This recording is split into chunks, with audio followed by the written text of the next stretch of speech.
जय हिंद दोस्तों। Welcome back to our channel Gyaneshan classes. एक बार फिर से आपका स्वागत है हमारे इस चैनल ज्ञानेशन क्लासेस पर। और इस टाइम हम चला रहे हैं अपना रॉकेट। ये हमारा चल रहा है rocket revision for 10th class. मैंने पहले भी आपको कहा है कि अगर हमारे इस रॉकेट रिवीजन की आप सभी क्लास अटेंड करते हैं तो आई कैन चैलेंज यू कि आप जब पेपर होगा आपका साइंस का तो उसमें आप 100% प्रिपेयर्ड होंगे। दोनों ही तरह के स्टूडेंट्स के लिए बेनिफिशियल है, उन स्टूडेंट्स के लिए भी जिन्होंने अभी तक कुछ नहीं किया हुआ और जिन्होंने सब कुछ कर लिया है उनके लिए रिवीजन होगा। कई बार लोग सोचते हैं कि डायग्राम से कैसे रिवीजन होता है। नाउ मैं आपको दिखाऊंगा कि आधे से ज्यादा चैप्टर जो है वो कैसे सिर्फ और सिर्फ डायग्राम्स के थ्रू रिवाइज हो जाता है। सबसे पहले हम लेने जा रहे हैं केमिस्ट्री के डायग्राम्स और इनसे हम चैप्टर को समझने की कोशिश करेंगे। तो going towards chemistry diagrams, the first diagram is जो पहला आपका एक्टिविटी 1.1 का डायग्राम आपका है एनसीईआरटी में दिया हुआ आपका। ये डायग्राम जो है आपको बताता है कि किस तरह से मेटल्स जो बर्न करती हैं।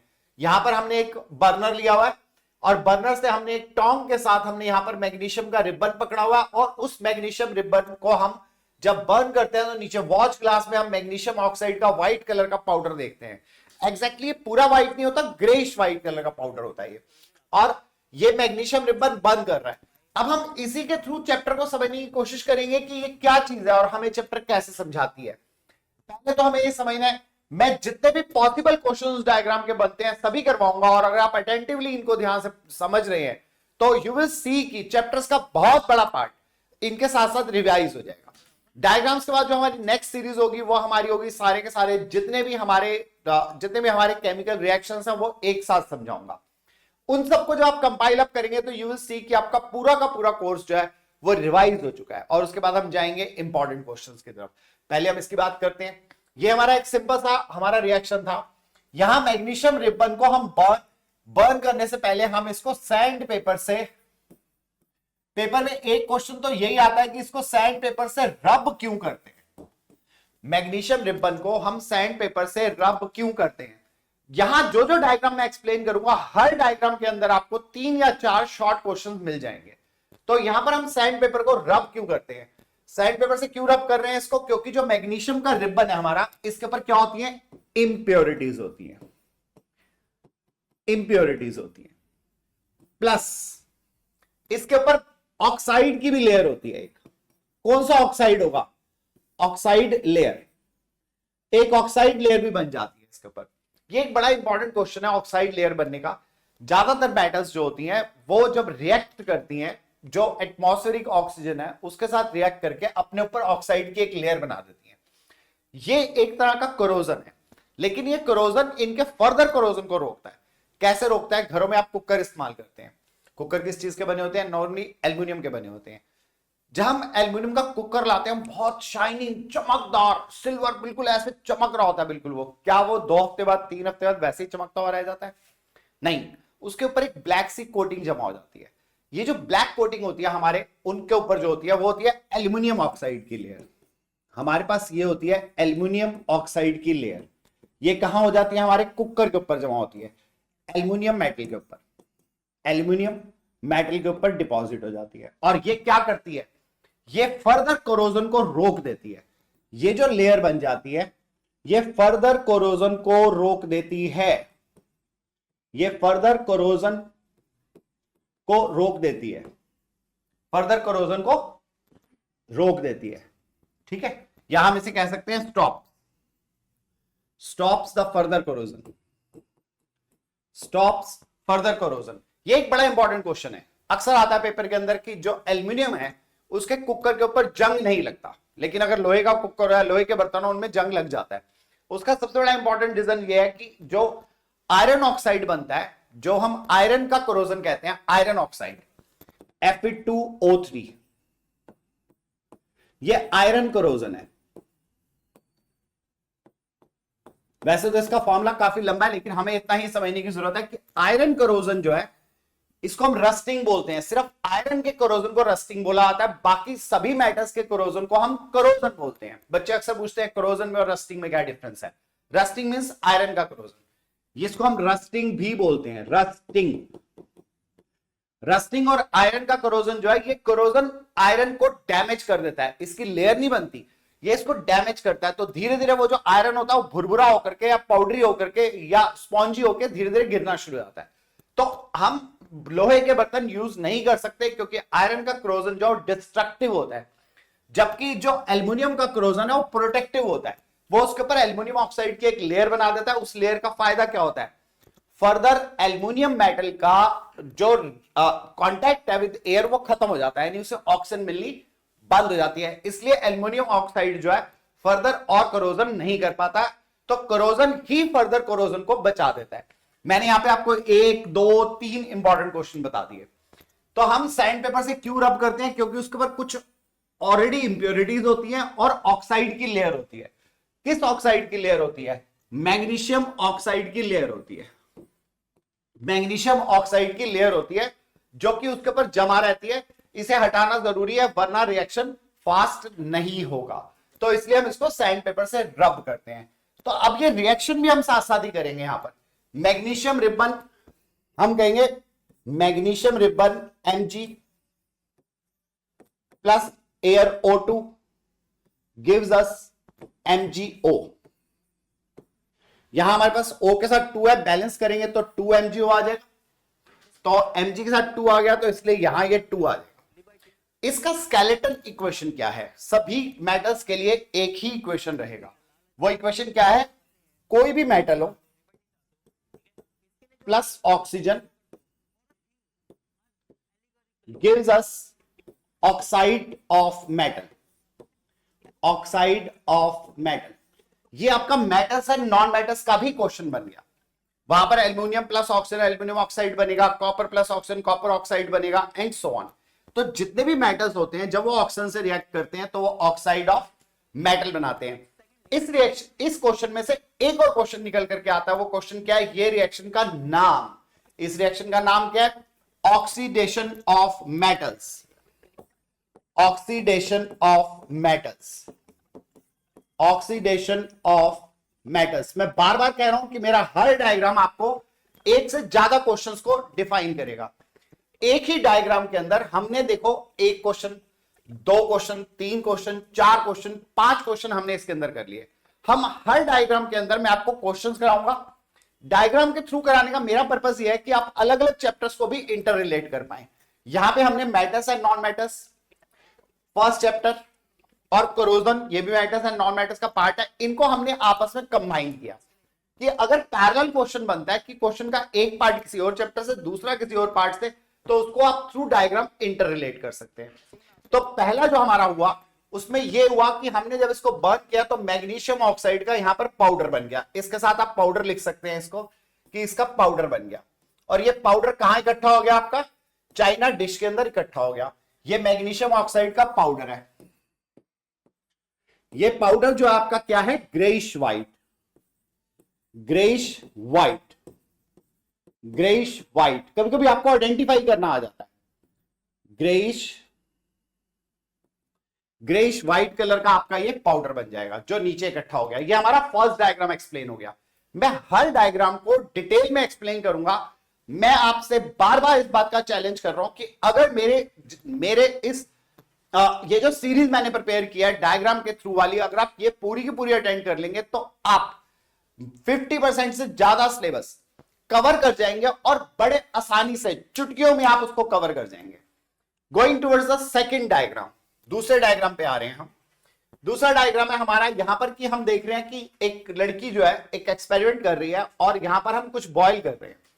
यहां पर बॉइलिंग ट्यूब में फेरस सल्फेट क्रिस्टल्स है जिनको गर्म किया जा रहा है। Correct way of heating the boiling tube containing crystals of ferrous sulphate, यानी हम फेरस सल्फेट के क्रिस्टल्स को गर्म कर रहे हैं और उनको गर्म करने के बाद जो है उसमें से फ्यूम्स निकल रही है। उन फ्यूम्स को वो अपने नोज के पास लाके सूंघ रही है। इसमें जब क्या करते हैं, अगर आप इसको इस तरह से गर्म करते हैं तो टेस्ट ट्यूब को ऐसे करके नहीं सूंघते, क्योंकि ये काफी पॉइजनस गैसेस होती हैं। 100% पॉइजनस नहीं होती, लेकिन ये थोड़ी सी हमारे लिए डैमेजिंग हो सकती हैं। हमें सिरदर्द दे सकती हैं, आंखों में कुछ असर डाल सकती हैं और बेहोशी तक हो सकती है।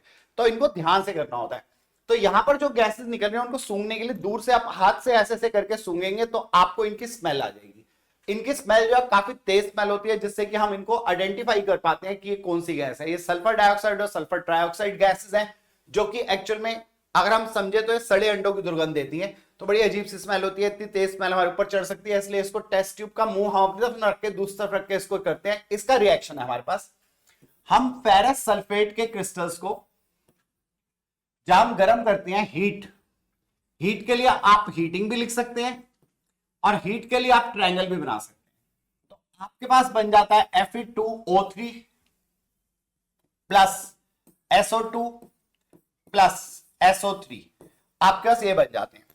अगर आप बैलेंस नहीं भी करते हैं इक्वेशन को, तो उसमें आपको घबराने की जरूरत नहीं है। अगर बाई चांस आप इक्वेशन को बैलेंस नहीं भी कर रहे, फिर भी घबराने की जरूरत नहीं है। फिर भी अगर बैलेंस करना चाहें तो Fe2 है तो यहां 2 लगा देंगे आप। अब S कितने हो गए आपके 2, 1 + 1 2 हो गए। ऑक्सीजन कितने हो गए 4 2 जा 8, 3 + 2 5 + 3 8, बैलेंस हो गया। तो ये जो दो गैसेस निकल रही हैं, ये दोनों गैसेस पंजेंट स्पेलिंग है, पंजेंट स्पेलिंग। पंजेंट स्पेलिंग यानी कि सड़े अंडों की दुर्गंध देती है, तो जिसकी वजह से हम इनको आइडेंटिफाई कर पाते हैं कि ये हमारी कौन सी गैस आई। तो ये सल्फेट के, आयरन सल्फेट के क्रिस्टल्स हैं, जब हमने उनको गर्म किया तो उनमें से ये गैसेस अलग से निकल जाती हैं। ये बॉइलिंग ट्यूब है, फेरस सल्फेट क्रिस्टल्स को हमने किया और ये करेक्ट वे ऑफ हीटिंग हमें बता रहा है कि कैसे इनको गर्म किया जाता है। इसी में एक बड़ा इंपॉर्टेंट क्वेश्चन और आता है जो आगे आएगा, जो हमारा क्वेश्चन है वाटर ऑफ क्रिस्टलाइजेशन का क्वेश्चन। जब हम वाटर ऑफ क्रिस्टलाइजेशन करते हैं, वाटर ऑफ क्रिस्टलाइजेशन, क्रिस्टलाइजेशन में हम क्या करेंगे, वाटर ऑफ क्रिस्टलाइजेशन के अंदर हमारे पास क्रिस्टल के साथ जो भी आपको क्रिस्टल दिया हुआ है, क्रिस्टल में प्लस आपके पास water, X molecules of water होंगे, एक्स मॉलिक्यूल्स ऑफ वाटर होंगे। जब आप इसे गर्म करेंगे तो इसमें से जो वाटर मॉलिक्यूल्स है या तो वो सारे ही उड़ जाएंगे, या उनमें से कुछ पार्ट उड़ जाएगा, या उनमें से कुछ पार्ट जो है वो उड़ जाएगा। तो यहां पर हम क्रिस्टल्स के अंदर जब इस तरह से लेते हैं तो इस तरह से ये बनता है हमारा water of crystallization. Water of crystallization की इंपॉर्टेंस क्या है, इसके लिए आपको ये जो एक्स है वो हर वाटर ऑफ क्रिस्टलाइजेशन का याद करना पड़ेगा। जब मैं केमिकल रिएक्शंस वाली क्लास लूंगा तो उसमें वाटर ऑफ क्रिस्टलाइजेशन के बारे में हम थोड़ा डिटेल करेंगे। फिलहाल आप ये याद रखें, मान लो आयरन सल्फेट के क्रिस्टल में आपके पास वाटर है तो आप लिखेंगे FeSO4 x molecules of H2O। ये iron sulphate water of crystallization हो गया, क्योंकि ये क्रिस्टल्स की फॉर्म में इसमें इकट्ठा हो गया। इसकी इंपॉर्टेंस क्या है, जब भी कभी वाटर ऑफ क्रिस्टलाइजेशन वहां पर है तो उस क्रिस्टल का कलर डिफरेंट होगा। जब आप उसे गर्म करोगे इस तरह से तो उसमें से वाटर भी उड़ जाएगा। अगर उसमें से वाटर भी उड़ जाएगा तो उसका कलर डिफरेंट हो जाएगा, वो अलग कलर में चेंज हो जाएगा। वाटर ऑफ क्रिस्टलाइजेशन को हम केमिकल रिएक्शंस के टाइम पर ज्यादा डिटेल में करेंगे। Water of crystallization is the water associated with crystals, ये क्रिस्टल्स के साथ एसोसिएटेड होता है। किस बॉन्ड से होता है उसकी हमें डिटेलिंग नहीं करनी है, हमें सिर्फ याद रखें कुछ क्रिस्टल्स जो वाटर के मॉलिक्यूल्स को ट्रैप कर लेते हैं और जब हमको हीट करते हैं तो उनमें से वाटर ऑफ क्रिस्टलाइजेशन उड़ जाता है। तो ये हमारा वाटर ऑफ क्रिस्टलाइजेशन, इसमें मैंने आपको 2 क्वेश्चन एक साथ करा दिए हैं और तीसरा आपको प्रिकॉशन बता दिया कि कैसे इस एक्सपेरिमेंट को किया जाता है। Next further next diagram, chemistry का हमारा नेक्स्ट डायग्राम है। यहां पर हम कर रहे हैं लेड नाइट्रेट को हम हीट कर रहे हैं। इसका सबसे इंपॉर्टेंट, पूरी बुक में आपकी केमिस्ट्री की पूरे बुक के अंदर एनसीईआरटी के अंदर सिर्फ एक रिएक्शन है जिसमें ब्राउन फ्यूम्स बनेंगी। ब्राउन फ्यूम्स पेपर में आया हुआ क्वेश्चन है कि हम एक क्रिस्टल्स को हमने जो है हीट अप किया, जब हम उनको हीट अप कर रहे हैं तो उनमें से ब्राउन कलर की फ्यूम्स बन रही है। ब्राउन कलर की अगर फ्यूम्स बन रही है तो 101% वो आपकी नाइट्रोजन डाइऑक्साइड, नाइट्रोजन ट्राइऑक्साइड्स होंगी। तो आप जब लेड नाइट्रेट को हीट करते हैं तो इसमें से बनती है, लेड नाइट्रेट होता है PbNO3 twice, PbNO3 twice. NO3 की जो वैलेंसी है 1 होती है, वो Pb के नीचे आ गई। Pb लेड की वैलेंसी 2 होती है, इसके नीचे आ गई। यहां पर भी एक इंपॉर्टेंट क्वेश्चन और कराना चाहूंगा। जब भी कभी आप क्रिस्टल का नाम लिखते हैं, किसी भी क्रिस्टल का नाम लिखें, किसी भी कंपाउंड का नाम लिखें, तो नॉर्मली हम मेटल को पहले लिखते हैं, हम मेटल को पहले लिखेंगे और नॉन मेटल को बाद में लिखेंगे। अगर इसकी वैलेंसी X है और नॉन मेटल की वैलेंसी Y है तो X जो है वो इसके नीचे चला जाएगा, मेटल नॉन मेटल, यहां X आ जाएगा और यहां Y आ जाएगा। ये आपने छोटी क्लास में किया है। जैसे एल्युमिनियम ऑक्साइड है तो एल्युमिनियम की वैलेंसी 3 होती है और ऑक्साइड की वैलेंसी 2 होती है, तो इसकी वजह से 3 प्लस कहेंगे, इसको 2 माइनस कहेंगे। प्लस और माइनस क्यों? मेटल्स जो वो क्या होते हैं, इलेक्ट्रो पॉजिटिव होते हैं, वो इलेक्ट्रॉन्स देते हैं। मेटल्स इलेक्ट्रो पॉजिटिव होते हैं, इलेक्ट्रॉन्स देते हैं, और नॉन मेटल्स जो वो इलेक्ट्रो नेगेटिव होते हैं, इलेक्ट्रॉन्स लेते हैं। इलेक्ट्रो पॉजिटिव इलेक्ट्रॉन्स देते हैं metals, non metals electronegative electrons लेते हैं। इसकी वैलेंसी इसके नीचे लिखेंगे तो बनेगा हमारा एल्युमिनियम ऑक्साइड। ये हमारा बन गया एल्युमिनियम ऑक्साइड। हमेशा मेटल को पहले लिखेंगे आप, नॉन मेटल को बाद में लिखेंगे। जरूरी नहीं है मेटल और नॉन मेटल हो, कई बार ये पूरा का पूरा जो है वो कंपाउंड टाइप होता है। जैसे यहां पर नाइट्रेट है हमारा NO3, तो ये पूरा का पूरा एक तरह से हमारा नॉन मेटल की तरह बिहेव कर रहा है। जब इसे गर्म करते हैं, गर्म करने के लिए मैं सिंबल लगाऊंगा ट्रायंगल, तो आपका बनता है लेड ऑक्साइड और साथ में बनता है प्लस NO2 प्लस NO3। तो हमारे पास अगर हम देखें तो Pb एक है, यहां एक ही है, N हमारे पास 2 है, N 2 है, ऑक्सीजन 3 + 2 + 1, 3 + 2 + 1 6, 3 2 6, ये बैलेंस्ड है। लेकिन ये जो दो हमारी निकल करके जा रही हैं, ये दोनों क्या होंगी, हमारी ब्राउन फ्यूम्स होंगी। ये हमारी होंगी ब्राउन फ्यूम्स, ये हमारी हो जाएंगी brown fumes, brown fumes. Reaction साथ साथ जो हो रहे हैं उनको साथ साथ याद करेंगे आप। ये रिएक्शंस दोबारा रिपीट में आएंगे जब मैं सिर्फ रिएक्शंस की एक क्लास लूंगा। तो ये हमारे पास ब्राउन फ्यूम्स की फॉर्म में आ गए। अगर आप मेरे साथ डायग्राम्स को, मैं बार बार आपको कह रहा हूं कि अगर आप मेरे साथ डायग्राम्स को बहुत अच्छी तरह से अटेंड कर रहे हैं, इन डायग्राम को आप साथ साथ एनसीईआरटी में चलाते रहें और साथ साथ हमारे साथ उस टॉपिक को अटेंड करते रहे, यू विल सी कि आपका आधे से ज्यादा चैप्टर जो है वो रिवाइज हो चुका है, क्योंकि सारा का सारा साइंस जो है वो डायग्राम्स के ऊपर बेस्ड है। तो मैंने डायग्राम्स को पहले एक्सप्लेन किया। अगर पेपर में मैंने पीछे न्यूमेरिकल कराए थे, पिछली वाली क्लास में जब लाइव क्लास थी उसके अंदर मैंने न्यूमेरिकल्स कराए थे, और इसके अंदर मैं आपको डायग्राम्स करा रहा हूं। आई कैन चैलेंज, डायग्राम वाले पार्ट में से आपके 10 नंबर के क्वेश्चंस आएंगे ही आएंगे, और डायग्राम अगर आपको आते हैं तो अगेन आई कैन चैलेंज कि 15 नंबर के क्वेश्चंस आप अटेंड कर लेंगे, और आपको इसके साथ साथ चैप्टर भी समझ में आ जाएंगे और inter relationship of the chapters भी समझ में आएगा। नेक्स्ट डायग्राम, ये इसमें हम इसके ये जो रिएक्शन है, रिएक्शन की यहां पर टाइप भी कर लेते हैं। हमारे पास जैसे पिछला वाला जो रिएक्शन था मैग्नीशियम प्लस ऑक्सीजन वाला, वो क्या था हमारा रिएक्शन मैग्नीशियम ऑक्साइड बना था, तो वो क्या था, ऑक्सीडेशन रिएक्शन था। यहां पर हम देख रहे हैं एक बड़ा मॉलिक्यूल छोटे मॉलिक्यूल में ब्रेक कर गया। जब बड़ा मॉलिक्यूल छोटे मॉलिक्यूल से ब्रेक करता है तो इसको क्या कहते हैं, डीकंपोजिशन। इसे हम कहते हैं डीकंपोजिशन रिएक्शन, डीकंपोजिशन रिएक्शन। और ये डीकंपोजिशन हुई किससे है, हीट से, तो इसको बोलेंगे thermal decomposition, thermal decomposition. Fast forward rocket revision, साथ साथ आपको वर्ड्स टर्म्स साथ साथ चलती रहेंगी और आप उनको साथ साथ करते जाएंगे। Going towards the next diagram. Next diagram most important, हमारा एक्टिविटी समझ लो, एक्सपेरिमेंट समझ लो, कुछ भी समझ लो, ये बहुत इंपॉर्टेंट है हमारे लिए। एक बीकर में हमने जो है दो अपने इलेक्ट्रोड्स लगाए हैं। एक इलेक्ट्रोड को पॉजिटिव टर्मिनल से जोड़ा है जो कि हमारा क्या हो गया, एनोड पॉजिटिव वाला, और नेगेटिव से जोड़ा है तो वो क्या हो जाएगा, हमारा कैथोड हो जाएगा। इनको नीचे से हमने रबर स्टॉपर लगाए क्योंकि जहां हमने छेद किए होंगे वहां से पानी ना टपके, इसलिए रबर स्टॉपर है। यहाँ पे वाटर है, वाटर में अंदर भी वाटर है इन ट्यूब्स के अंदर, और इसके अंदर जो है दोनों के अंदर जहां हम इसके अंदर से इलेक्ट्रिसिटी पास थ्रू करते हैं, और ये जो रॉड्स हैं जो बनाए गए हैं, ये जो हमारे इलेक्ट्रोड्स बनाए गए हैं ग्रेफाइट रॉड से बनाए गए हैं। ग्रेफाइट क्या है, कार्बन का एलोट्रॉप है। ग्रेफाइट क्या है, कार्बन का एलोट्रॉप है, गुड कंडक्टर ऑफ इलेक्ट्रिसिटी है। तो ग्रेफाइट हमने यहां यूज किया है। दो टेस्ट ट्यूब, इनके ऊपर एक में ऑक्सीजन एक में हाइड्रोजन इकट्ठी होती है, और हाइड्रोजन हम देख रहे हैं ऑक्सीजन से ज्यादा इकट्ठी हो रही है। और ये प्लास्टिक का पग है, हम इसको कांच का नहीं ले सकते क्योंकि नीचे छेद नहीं कर सकते, और किसी मेटल का नहीं ले सकते क्योंकि हमें इलेक्ट्रिसिटी कंडक्ट करनी है, इसलिए प्लास्टिक का हम मग लेंगे। जैसा कि हमारे घरों में नहाने वाले, जिसको हम डब्बे कहते हैं नहाने वाले या मग कहते हैं, वो है हमारे पास। ये लिया हमने 6 वोल्ट की बैटरी लिया, बहुत ज्यादा हाई बैटरी नहीं लेते।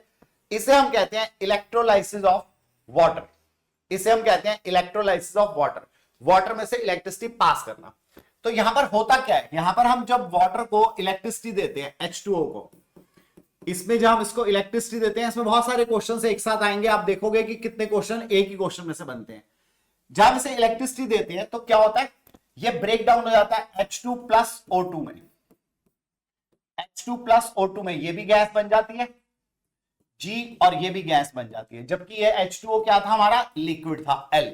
साथ साथ मैं सिंबल्स भी डाल रहा हूं ताकि आपको इजी हो समझना कि किसके क्या सिंबल्स है। State of the reactant, state of the products, हम साथ साथ लिख रहे हैं। ये भी हम देख रहे हैं कि H2O ब्रेक डाउन हो गया H2 और O2 में, ठीक है, बैलेंसिंग करेंगे। H तो 2 है लेकिन O2 नहीं है, तो O को 2 करने के लिए यहां 2 लगा दिया, जिसकी वजह से H कितना हो गया 4, तो यहां 2 लगा देंगे। इसे क्या कहेंगे, ये भी डीकंपोजिशन है, लेकिन ये किससे हुई है, इलेक्ट्रिसिटी से। तो ये भी हमारा डीकंपोजिशन रिएक्शन है, लेकिन डीकंपोजिशन किससे हो रहा है, इलेक्ट्रिसिटी से। तो ये कहलाएगा इलेक्ट्रिकल डीकंपोजिशन, या इलेक्ट्रोलाइटिकल भी बोल देते हैं, इलेक्ट्रोलाइटिक डीकंपोजिशन।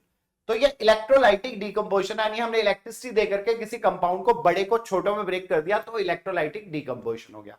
अब इसके इंपॉर्टेंट क्वेश्चन, पहला क्वेश्चन तो यही है कि जो एनसीईआरटी का क्वेश्चन है कि हम देखते हैं कि एक में जो गैस है वो ज्यादा है, एक में कम है, ये ऑलमोस्ट डबल है इसकी। तो पहले तो आपको इसका रीजन बताना है कि why the gas collected in one test tube is double the gas collected in the other and name the gases.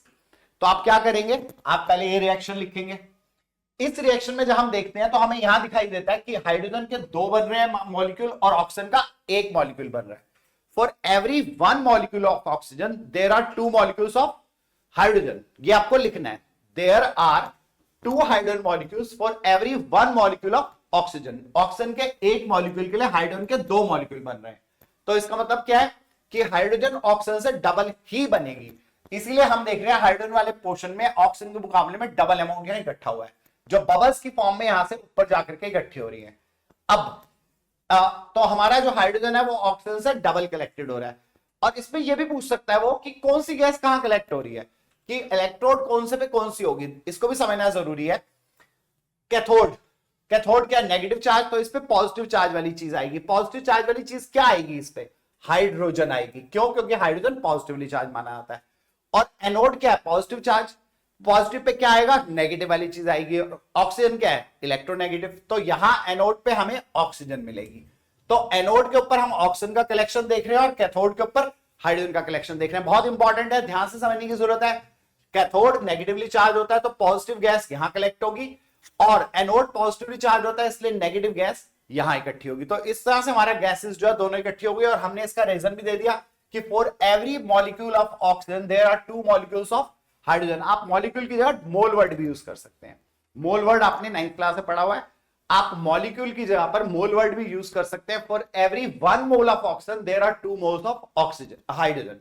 So hydrogen is double the amount of oxygen collected. तो ये आप इसमें लिख सकते हैं। 2 क्वेश्चन हो गए। नेक्स्ट क्वेश्चन, कैथोड एनोड हमारा हो गया, किस पे कौन सा कलेक्ट होगा। इसमें यहां लिखा हुआ वाटर, वाटर में हम थोड़ा सा एसिड डालेंगे। यहां पर हम थोड़ा सा एसिड डालेंगे और एसिड के लिए सिंबल होता है H+। यहां पर हम थोड़ा सा एसिड डालेंगे। पूछा जाता है why acid is added, acid क्यों ऐड किया है हमने, व्हाई हमने एसिड क्यों ऐड किया है, एसिड क्यों ऐड किया हमने, क्योंकि एसिड ऐड करने से जो वाटर होता है नॉर्मली इसकी जो कंडक्टिविटी होती है वो कम होती है, इलेक्ट्रिसिटी कंडक्ट करना। इसकी इलेक्ट्रिकल कंडक्टिविटी को बढ़ाने के लिए हम इसमें एसिड ऐड करते हैं। तो why, to increase electrical conductivity of water, कि वाटर की इलेक्ट्रिकल कंडक्टिविटी बढ़ जाएगी, या दूसरे उसमें कह सकते हैं आयन फॉर्मेशन, आयंस फॉर्मेशन। जो आयंस है वो जल्दी बन जाएंगे, आयंस जो वो जल्दी बन जाएंगे। H+ और O के जो आयंस है वो जल्दी बन जाएंगे, आयन फॉर्मेशन जल्दी हो जाएगी। क्यों, क्योंकि H+ जो है वो उसको आयनाइज कर देगा, इजीली वो आयंस में कन्वर्ट हो जाएगा और आयंस की फॉर्मेशन जल्दी जल्दी होने लगेगी। तो एसिड क्यों ऐड किया जाता है, ये भी यहां पर आ गया। तो ये हमारे पास जो है इससे बनने वाले जो क्वेश्चंस है वो आ गए। This is electrical decomposition of water, जिसमें दो मॉलिक्यूल्स ऑफ हाइड्रोजन बनते हैं। एवरी मॉलिक्यूल ऑफ ऑक्सीजन के लिए एसिड ऐड किया जाता है। क्यों ऐड किया जाता है? क्योंकि वो इलेक्ट्रिकल कंडक्टिविटी ऑफ वाटर को बढ़ा देता है, और इसे ही हम कहते हैं इलेक्ट्रोलाइसिस ऑफ वाटर। किसी का भी इलेक्ट्रोलाइसिस हो, उसमें दो वो होंगे, कैथोड और एनोड होगा, और एक सोल्यूशन होगा, और यहां हमारे पास दो कैथोड एनोड और कैथोड हमारे पास रहेंगे। नॉर्मली एनोड कैथोड जो है ग्रेफाइट रॉड्स ही होती हैं, लेकिन हम कुछ और भी कर सकते हैं। जैसे हम इलेक्ट्रोलाइसिस ऑफ कॉपर सल्फेट जब करेंगे तो हम देखेंगे वहां हमने कॉपर की रॉड्स ली हैं। क्यों ली हैं वो तब करेंगे। Going towards the next diagram, ये हमारा इंपॉर्टेंट डायग्राम है। नेक्स्ट डायग्राम हमारा, हम देख रहे हैं सनलाइट आ रही है, और यहां चाइना डिश के अंदर हमने सिल्वर क्लोराइड रखा हुआ है। Silver chloride turns grey in sunlight to form silver metal. ये सिल्वर मेटल बन जाता है। होता क्या है, जब आप सिल्वर क्लोराइड को यहां रखते हो, सिल्वर क्लोराइड क्या होता है आपका AgCl। AgCl दोनों की वैलेंसी 1 है, इसलिए AgCl यही रहेगा। जब हम इसे सनलाइट में रखते हैं तो सनलाइट इसको डिकम्पोज कर देती है, सनलाइट इसको डिकम्पोज कर देती है, और बन जाता है Ag प्लस Cl2। तो Cl2 के लिए इसको 2 कर देंगे, और यहां Ag के लिए 2 लगा देंगे। ये सॉलिड फॉर्म में रह जाता है, और ये गैस बन के उड़ जाती है। क्लोरीन तो उड़ गई गैस बन के, और यहां क्या रह गया हमारे पास, सिल्वर रह गया। सिल्वर जब मेटल की फॉर्म में नीचे रह जाएगा सॉलिड फॉर्म में, तो वो जो चाइना डिश है वो चमकीली सी हो जाएगी, वहां हमें सिल्वर लगा हुआ दिखाई देगा। हमें लगेगा जैसे उसके ऊपर किसी ने एक परत बना दिया सिल्वर की, तो ये सिल्वर की परत वहीं रह जाएगी। यही सेम रिएक्शन हम सिल्वर ब्रोमाइड के साथ भी कर सकते हैं। सेम रिएक्शन हम सिल्वर ब्रोमाइड के लिए भी कर सकते हैं। तब भी हमारे पास सेम सनलाइट देकर के हम Ag प्लस Br2 ले सकते हैं। और ये रिएक्शन हमारा यूज होता है, ये वाला रिएक्शन पर्टिकुलरली, अब तो नहीं होता, अब ब्लैक एंड व्हाइट फोटोग्राफी नहीं होती। पहले वो जो क्लिक वाले कैमरा होते थे ना, उनमें रील डलती थी, फिर उस रील को डेवलप करते थे, पानी में डुबो के अंधेरे कमरे में उसको रख के डेवलप करते थे। पुरानी पिक्चरों में आपने देखा होगा, लाइट पड़ गई, पूरी वो रील खराब हो गई। तो वो जो ब्लैक एंड व्हाइट फोटोग्राफी में हम यूज करते थे, ये वाला रिएक्शन यूज होता था। उसमें कैसे होता था इसकी डिटेल नहीं करनी है आपको सिर्फ याद रखना है कि ये रिएक्शन यूज होता है आपका black and white photography, black and white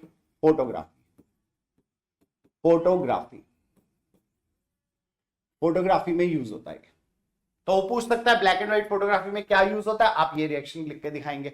इस रिएक्शन की टाइप क्या है, यहां भी एक बड़ा कंपाउंड दो छोटे पे ब्रेक कर गया, तो इसे भी डीकंपोजिशन बोलेंगे। और डीकंपोजिशन में हमने यूज किसका किया है, डीकंपोजिशन में हमने यहां पर यूज किया है सनलाइट का, तो इसको बोलते हैं फोटोलाइटिक डीकंपोजिशन। Photolytic decomposition. तो डीकंपोजिशन रिएक्शंस, यहां से हमारा आधे से ज्यादा चैप्टर खत्म हो गया कि डीकंपोजिशन रिएक्शंस क्या होते हैं। डीकंपोजिशन रिएक्शंस वो रिएक्शंस होते हैं जिनके अंदर हम बाहर से कोई एनर्जी देके, हीट की फॉर्म में थर्मल, इलेक्ट्रिसिटी की फॉर्म में इलेक्ट्रोलाइटिक, और सनलाइट की फॉर्म में फोटोलाइटिक, हम डीकंपोज करते हैं। बड़े कंपाउंड को छोटे कंपाउंड से ब्रेक किया जाता है, तो ये हमारा क्या कहलाता है, decomposition. Decomposition thermal by heat, sunlight bye sunlight के लिए फोटोलाइटिक डीकंपोजिशन, और जहां हम इलेक्ट्रिसिटी देते हैं तो इलेक्ट्रोलाइटिक डीकंपोजिशन। तो ये हमारा डीकंपोजिशन वाला पार्ट कंप्लीट हो जाता है। तो ये हमारा नेक्स्ट है हमारा मोस्ट इंपॉर्टेंट। वैसे तो ये चैप्टर फर्स्ट चैप्टर का सेकंड था, तब आधा था, बस सिर्फ इतना डायग्राम था, खाली इतना डायग्राम। ये वाला डायग्राम जो है फर्स्ट चैप्टर में था, बस इतना सा ही था फर्स्ट डायग्राम में। लेकिन सेकंड चैप्टर में क्योंकि ये कंप्लीट में आता है, पूरा आता है, और बहुत ही इंपॉर्टेंट क्वेश्चन इसमें से बनता है, बहुत इंपॉर्टेंट क्वेश्चन, जो कि बोर्ड में जिस साल आया था उस साल बच्चे बहुत कंफ्यूज हुए थे कि इसका आंसर कैसे बनेगा। और मैं अक्सर ये बच्चों से पूछता हूं क्वेश्चन, इसलिए पूछता हूं कि मैं देखता हूं कि उनका आईक्यू लेवल कहां जाता है। जब आपके आईक्यू लेवल को टीचर टेस्ट करना आता है तो वो ऐसा क्वेश्चन देता है जो बुक में से कहीं से भी आपको दिखाई नहीं देता। आपको अपने हिसाब से उस क्वेश्चन को करना होता है, और वही आपके लिए सबसे ज्यादा मुश्किल काम होता है। देखते हैं कि क्या मुश्किल काम हमारे लिए होता है। सिर्फ ये इतना ही था, खाली इतना मींस खाली आपको एक आधा वाला पार्ट जो है फर्स्ट चैप्टर में दिया हुआ था, अब आपको पूरा दिया हुआ है। तो हम अब करेंगे, इसको पूरा ही करेंगे। यहां हम देखते हैं कि हमने जिंक के ग्रैन्युलर्स जो यहां डाले हुए हैं, और इसके अंदर हम डिल्यूट सल्फ्यूरिक एसिड डाल रहे हैं, जिससे कि हमारे पास यहां से हाइड्रोजन गैस के बबल्स बनते हैं, जो वाया दिस ट्यूब होते हुए यहां सोप सोल्यूशन में से आते हैं। सोप सोल्यूशन में पानी में हम थोड़ा सा साबुन घोल देते हैं, उसकी झाग बना देते हैं, तो यहां से उसके बबल्स बन के ऊपर उठते हैं। इनको टेस्ट करने के लिए हम इनके पास एक कैंडल लेकर के आते हैं। जलती हुई कैंडल नहीं लाते, सिर्फ स्प्लिंटर मींस वो जो उसके किनारे पे एक चिंगारी सी रह जाती है ना, वो लाते हैं, या तिल्ली जैसे हमने जलाई, उसको बुझने दिया, हल्का सा जो उसका स्प्लिंटर रह जाएगा, चिंगारी से रह जाएगी, वो उसके पास लाते हैं। जैसे हम उसके पास लाते हैं तो ये बबल एकदम फटता है, पॉप पॉप साउंड के साथ फटता है। और पॉप साउंड के साथ जब भी कोई बबल फटता है तो इसका मतलब है कि ये हाइड्रोजन गैस है। पॉप साउंड का मतलब ये है कि ये हाइड्रोजन गैस है। हाइड्रोजन गैस, ये हाइड्रोजन गैस का कंफर्मेशन करता है, ये पॉप साउंड के साथ आपके जा रहे हैं।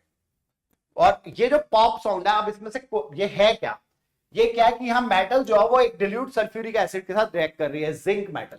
तो इसका रिएक्शन पहले लिख लेते हैं, जिंक सॉलिड है, ग्रैनुलर्स है, दाने हैं उसके जिंक के, प्लस यहां हम सल्फ्यूरिक एसिड डाल रहे हैं, dilute sulphuric acid. Sulphuric acid क्या होता है आपका, H2SO4, इसके ब्रैकेट में लिखेंगे DIL। इसके बारे में भी अभी डिटेल होगी कि डिल्यूट क्या होता है। इट गिव्स यू, इससे आपको क्या मिलता है, जिंक सल्फेट का सोल्यूशन तो यही रह जाएगा आपका, ZnSO4 यही रह जाएगा, Zn और SO4 मिलकर जिंक सल्फेट का सोल्यूशन रह जाएगा, यानी ये एक्वस।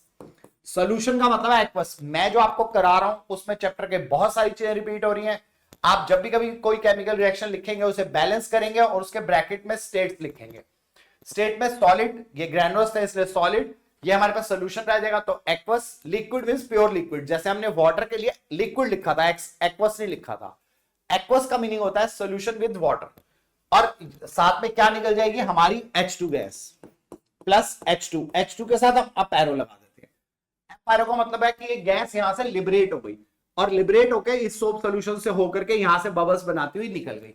तो ये H2 गैस यहां से निकल गई, जिसको कि हमने पॉप साउंड के जरिए पता लगा लिया, स्प्लिंटर ला करके ये H2 गैस है।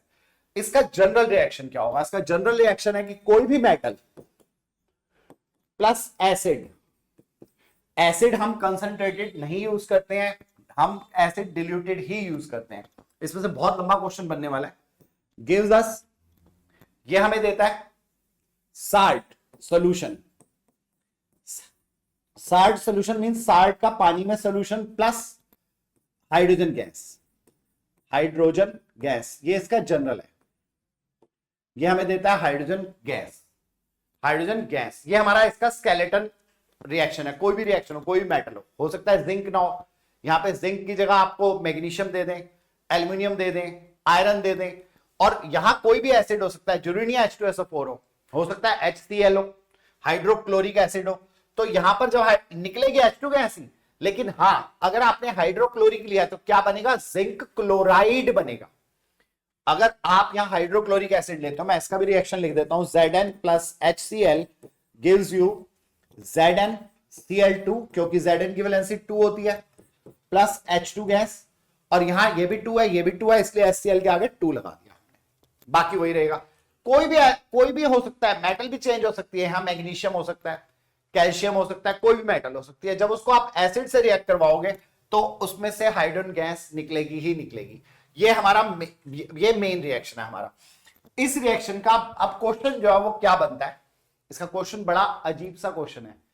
ये ऐसे का ऐसा ही डायग्राम आया था, उसने पूरा एक्सप्लेन किया हुआ था पैराग्राफ में। लाइक अब जैसे केस स्टडी क्वेश्चंस बनते हैं, ऐसा क्वेश्चन था कि हमने ये पूरा सेटअप किया और इस सेटअप में से हमने सब कुछ निकाला है, और यहां से हम देखते हैं कि गैस यहां से निकल करके आती है, जिसको हम ये टेस्टिंग कर रहे हैं।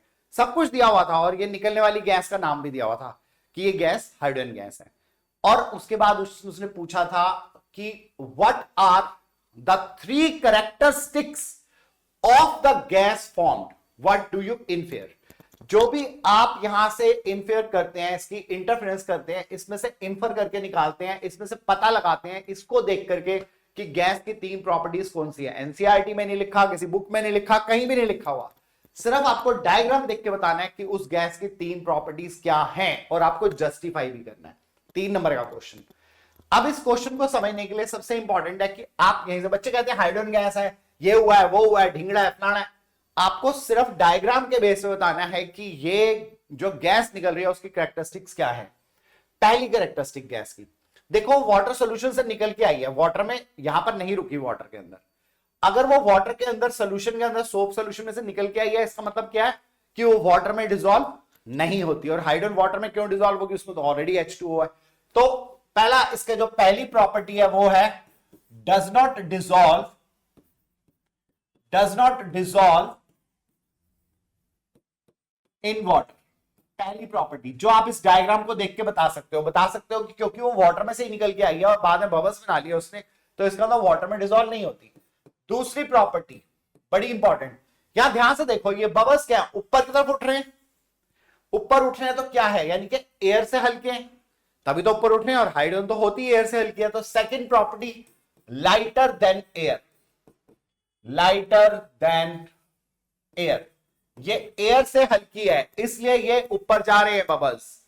तीसरी प्रॉपर्टी, यहीं से देख करके हमें पता चलता है, क्योंकि ये सिर्फ खाली चिंगारी के पास लाने से भी बुक के साथ फट गया बबल, इसका मतलब ये क्या है, highly inflammable, highly inflammable, inflammable, ये हाईली इनफ्लेमेबल है, बहुत ज्यादा बर्न करती है, एकदम झटके से जलने वाली गैस है। इसका हाइड्रोजन का जो आपका हाइड्रोजन की जो कैलोरीफिक वैल्यू होती है, कैलोरीफिक वैल्यू मींस वो कितना बर्न करके हमें कितना देगा, 155 किलो जूल पर मोल होती है, यानी कि वो हमें 1 किलो जूल से 155 दे सकता है। और घर में जो हमारी गैस यूज होती है उसका अराउंड 50-55 होता है। तो इसका मतलब हम जो घर में गैस यूज करते हैं वो गैस हमें इससे भी 1/3 देती है। तो क्वेश्चन एक बनता है, छोटा सा जनरल क्वेश्चन पूछ रहा हूं, इससे रिलेटेड नहीं है हमारा, तो हम हाइड्रोजन क्यों नहीं यूज करते जलाने के लिए। हाइड्रोजन इतनी हाईली इनफ्लेमेबल या हाईली कंबस्टिबल है कि हम इसको सिलेंडर में स्टोर नहीं कर सकते। जैसे हम अपने गैस के पास इसकी आग लाएंगे वो सीधी आग सिलेंडर में चली जाएगी और सिलेंडर ब्रस्ट कर जाएगा। इसे कंट्रोल करना मुश्किल है, तो हम यूज कहां करते हैं फिर इसको हम वहां यूज करते हैं जहां हमें बहुत तेज, हमें बहुत ज्यादा हाई हमें वो चाहिए होता है, हीट चाहिए होती है, और ऐसा कहां होता है, रॉकेट में। तो रॉकेट के फ्यूल्स में हम हाइड्रोजन का यूज करते हैं, रॉकेट फ्यूल में हाइड्रोजन का यूज होता है। क्यों? क्योंकि वो highly inflammable, highly combustible gas है और बहुत ज्यादा अमाउंट में हमें हीट और धुआं देती है, जिसकी वजह से वो आगे बढ़ जाता है रॉकेट। तो ये हम वहां यूज करते हैं। एक और इंपॉर्टेंट क्वेश्चन, इसी डायग्राम का एक वर्ड डिल्यूट पे मैं अटक गया था, डिल्यूट वर्ड में जानना चाहूंगा कि क्या होता है। तो एक तो होता है आप कंसंट्रेटेड और एक होता है डिल्यूट, और एक वर्ड होता है लिक्विड, एल। एल तो प्योर लिक्विड। जब आप कोई प्योर लिक्विड यूज कर रहे हैं, जैसे वाटर का यूज कर रहे हैं आप, तो आप लिक्विड, प्योर लिक्विड के लिए एल का यूज करेंगे। कंसंट्रेटेड होता है आप प्योर एसिड और बेस यूज कर रहे हैं, प्योर, उसमें आपने पानी नहीं मिलाया, तब तो ये है। लेकिन जब आप एसिड या बेस में, एसिड और बेस में आप वाटर मिला लेते हैं तो वो कहलाता है आपका डिल्यूटेड। और आपको जान के हैरानी होगी कि जो हम डिल्यूटेड यूज करते हैं वो मुश्किल से 0.5% से लेकर के मैक्सिमम बड़ी बड़ी लेबोरेटरीज के अंदर भी सिर्फ खाली हम 5% तक ही यूज करते हैं, इससे ज्यादा हम यूज नहीं करते हैं। यानी उसमें एसिड या बेस सिर्फ 0.5 to 5% होता है, बाकी सारा वाटर होता है। तो डिल्यूट, अब इसमें से एक और क्वेश्चन, डिल्यूटेड करते कैसे हैं, डिल्यूटेड करते कैसे हैं, हम डिल्यूशन कैसे करते हैं। डिल्यूशन मींस मिक्सिंग एसिड और base in water, mixing acid और base in water is known as dilution. इस प्रोसेस को हम कहते हैं डिल्यूशन। मैंने आपको कहा ना, एक ही डायग्राम में से मैं आपको कई क्वेश्चन बना के दिखाऊंगा जो अलग अलग चैप्टर से इंटर रिलेट करते हैं। तो आपका जब एसिड या बेस को हम वाटर में मिक्स करते हैं वो कहलाता है डिल्यूशन। डिल्यूशन ऐसे नहीं करते, लिया पानी, लिया बेस, एसिड मिला दिया, उसी टाइम भड़ाम हो जाएगा, पूरा का पूरा आपके ऊपर भी गिर जाएगा। बहुत ही प्रिकॉशन के साथ करना होता है। आप एक टेस्ट ट्यूब लेते हैं, टेस्ट ट्यूब को, उसमें आप टेस्ट ट्यूब के अंदर पानी भर लेते हैं, टेस्ट ट्यूब में आप पानी भर लेते हैं, यहां पे वाटर पहले से भर लिया जाता है, और इसको उसी से पकड़ा जाएगा, जो इसकी टोंग्स होती हैं उससे पकड़ा जाएगा, क्लैंप से पकड़ा जाएगा। इसको हाथों से नहीं पकड़ते हैं क्योंकि ये हाईली एक्सोथर्मिक रिएक्शन होता है।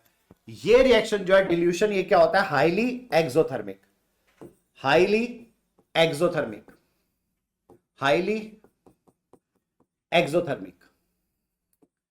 डिल्यूशन इज हाईली एक्सोथर्मिक, इसलिए हम इसको कभी भी हाथ से पकड़ के नहीं करते, इसको क्लैंप से या हमारे जो वो टोंग्स होती हैं उनसे पकड़ के करते हैं। पहले वाटर ले लेते हैं इसमें, और वाटर में ये आपका जो भी मैं करा रहा हूं ये सीबीएसई बोर्ड का ही पार्ट है, एनसीईआरटी में कहीं ना कहीं दिया हुआ है और उसी में से मैं आपको क्वेश्चन बना करके बता रहा हूं और वही क्वेश्चन करा रहा हूं जो सीबीएसई में हमेशा घुमा फिरा के पूछे गए और जो बच्चे कहते हैं सर ये क्वेश्चन कहां से आ गया, और वो क्वेश्चन कहीं ना कहीं एनसीईआरटी में ही दिया होता है। डिल्यूशन इज अ प्रोसेस जब हम वाटर एसिड या बेस को वाटर में मिक्स करते हैं 0.5% टू 5%, ये उसकी हमारे पास क्या होती है कंसंट्रेशन, ये होती है उसकी कंसंट्रेशन, कंसंट्रेशन इसे हम कंसंट्रेशन बोलते हैं। कंसंट्रेशन वर्ड भी आपने किया हुआ 9th क्लास में। फिर हम जब इसके अंदर डालते हैं एसिड या बेस को तो पहले ड्रॉपर में, ड्रॉपर जिससे आप आंखों में दवाई डालते हैं, कानों में दवाई डालते हैं, ड्रॉपर आपको पता है कैसा होता है। ड्रॉपर में आप कुछ ड्रॉप एसिड या बेस की लेके इसके ऊपर आप यहां पर टच करते हैं ड्रॉपर से, या ड्रॉपर से भी नहीं करते, कभी कभी हम एक ग्लास की एक स्लाइड से ले लेते हैं, हमारे पास एक ग्लास की रॉड होती है, ड्रॉपर को इसके ऊपर रख करके ऐसे थोड़ा सा दबाते, एक ड्रॉप इसके ऊपर यहां से चलना शुरू करती है और उस ग्लास की रॉड को हम यहां टच कर देते हैं, ग्लास की रॉड को हम यहां टच कर देते हैं, ये ग्लास रॉड है, ग्लास रॉड। इस ग्लास रॉड पर हम यहां पर ड्रॉप्स जो है वो डालते हैं, ये ड्रॉप जब यहां आ जाती है कॉर्नर पे वॉल पे, उसको धीरे धीरे नीचे जाने देते हैं, जब वो ठीक नीचे पहुंचती है उसको उसी टाइम टक टक टक टक टक टक हिला देते हैं, एकदम से हिला क्यों दे देते हैं, क्योंकि वो हाईली एक्सोथर्मिक है, पानी में डिसॉल्व होते ही वो एकदम से हीट प्रोड्यूस करेगी, उसको हिलाने से वो हीट जो है चारों तरफ फैल जाएगी, तो इसके एक्सप्लोजन का डर नहीं रहेगा। तो ये डिल्यूशन का प्रोसेस है। डिल्यूशन का प्रोसेस क्या आता है, डिल्यूशन में एक और चीज इंपॉर्टेंट है आपको जो याद रखनी है, इसमें जब भी कभी डिल्यूशन किया जाता है तो H+ आयन और OH- आयंस की कंसंट्रेशन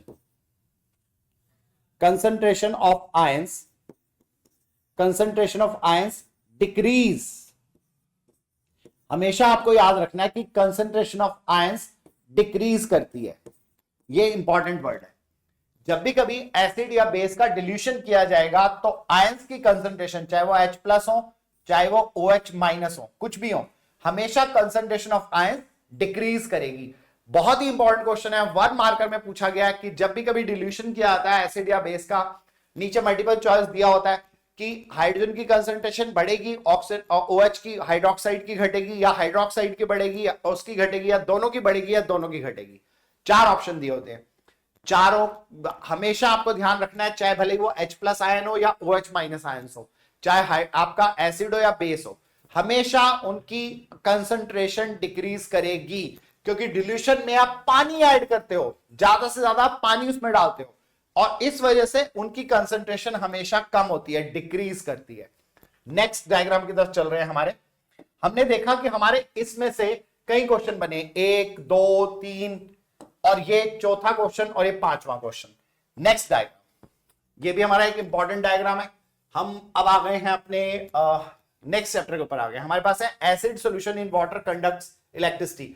ये हम वैसे मैं पीछे आपको बता चुका हूं कि कभी भी जब वाटर का सॉल्यूशन लेंगे उसमें थोड़ा सा एसिड जरूर डालेंगे। एसिड क्यों डालेंगे ये मैंने आपको पहले बता दिया था कि आपको H+ आयन प्रोवाइड करेगा, प्रोवाइड H+ आयंस, जिससे कि इसकी इलेक्ट्रिकल कंडक्टिविटी बढ़ जाएगी, इलेक्ट्रिकल कंडक्टिविटी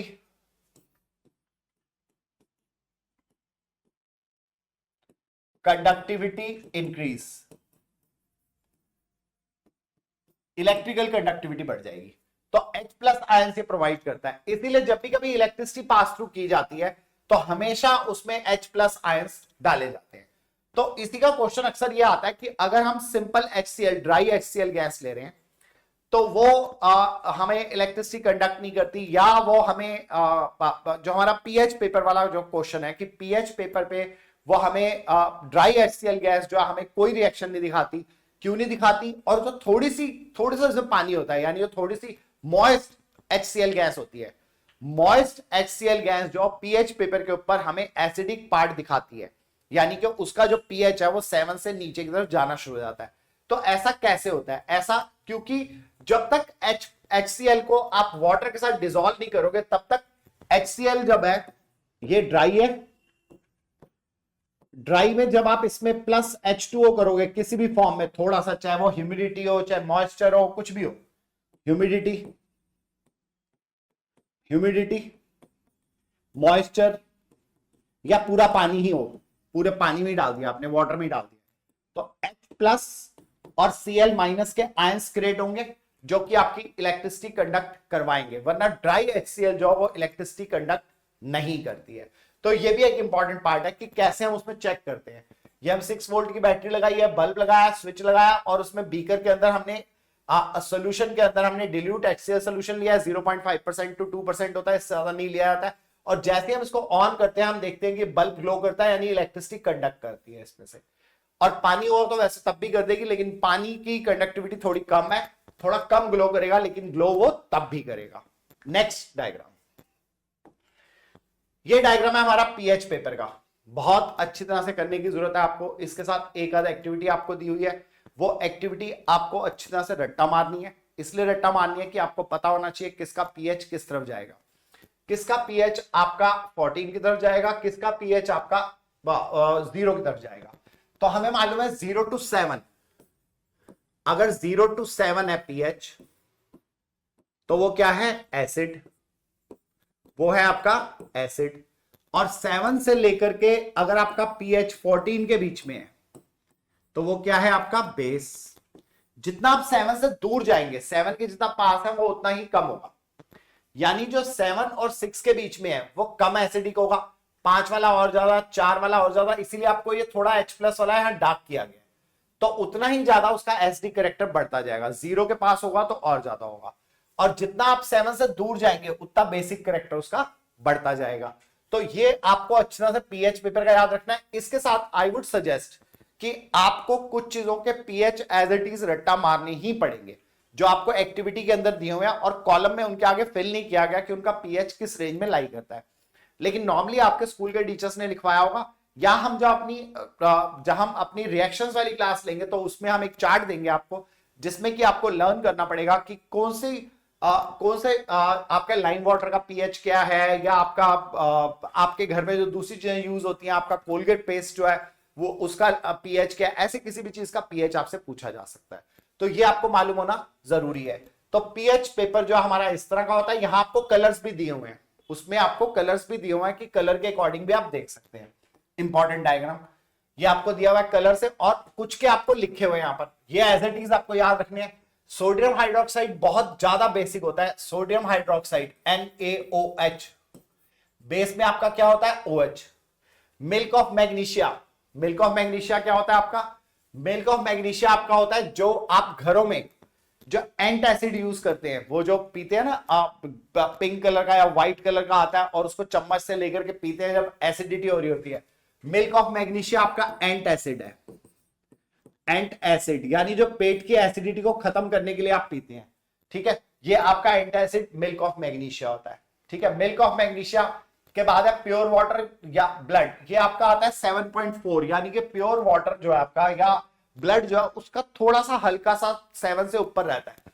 और उसके बाद लेमन जूस 2.2 है अप्रोक्सीमेट, और गैस्ट्रिक जूस जो हुआ अप्रोक्सीमेट आपका 1.2 है। तो ये आपको कुछ के याद रखने हैं, कुछ के और टेबल्स आपकी बनी हुई है जो आपको लर्न करके रखना है कि वो क्या यूज होते हैं। ये मिल्क ऑफ मैग्नीशिया हम नॉर्मली दवाई के तौर पे घरों में इस्तेमाल करते हैं। नेक्स्ट डायग्राम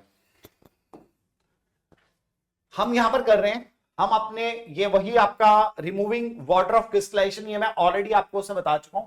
ये कॉपर सल्फेट के क्रिस्टल्स है।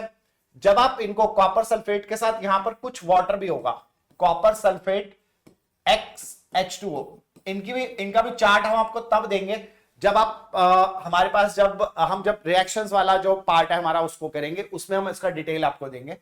जब भी कभी हम इसको गर्म करते हैं कॉपर सल्फेट के वाटर वाले उसको, तो वाटर वाला पोर्शन इसमें से उड़ जाता है, और वाटर उड़ करके साइडों में ड्रॉप्स की फॉर्म में इकट्ठा हो गया। A pair of tongs, boiling tube, water droplets, copper sulphate और बर्नर से हम उसको गर्म कर रहे हैं, इसे हम कहते हैं वाटर ऑफ क्रिस्टलाइजेशन। इसके बारे में मैं पीछे ऑलरेडी कर चुका हूं डिटेलिंग। नेक्स्ट डायग्राम इज, यहां पे हम देख रहे हैं, हम एक मेटल के सैंपल को जो है हम गर्म कर रहे हैं। ये हमारे पास ग्लास वुल है सोक्ड इन वाटर, ये हमने ग्लास वुल ले रखी है। ग्लास वुल होता है ग्लास वुल जैसे आप घरों में वो यूज करते हैं जूना, जिससे हम वो साफ करते हैं, अपने बर्तन साफ करते हैं, वो जो सिल्वरी सा होता है, ऐसा ही होता है हमारे पास, ग्लास वुल बोलते हैं उसको। इसको थोड़ा सा हम पानी में सोक कर लेते हैं और इसको यहां रख करके गर्म करते हैं। इसको ऐसा क्यों करते हैं, क्योंकि हमें इस मेटल को, जो मेटल का कोई भी सैंपल है, कोई भी मेटल, मैग्नीशियम, आयरन, सिल्वर, कुछ भी हो सकता है, इसको हमने वाटर से रिएक्ट करवाना है। तो हम डायरेक्ट पानी के साथ गर्म नहीं करते हैं, हम पहले वाटर को स्टीम में कन्वर्ट करते हैं वाया दिस ग्लास वूल। जब ये गर्म होगा तो इसमें स्टीम बनेगी। ये स्टीम, ये क्योंकि ये टेस्ट ट्यूब तो पूरी ही गर्म हो रही है, इस वजह से मेटल सैंपल भी गर्म होगा, दोनों आपस में रिएक्ट करेंगे।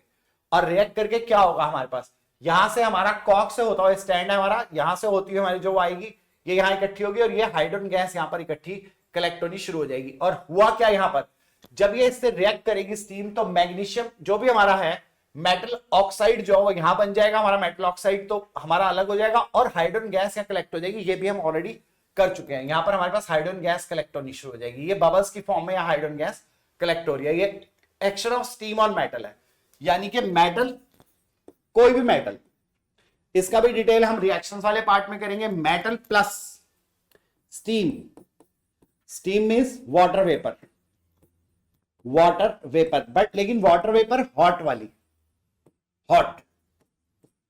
हॉट वाली। This gives us metal oxide, metal का ऑक्साइड देगी हमें, प्लस हाइड्रोजन गैस H2।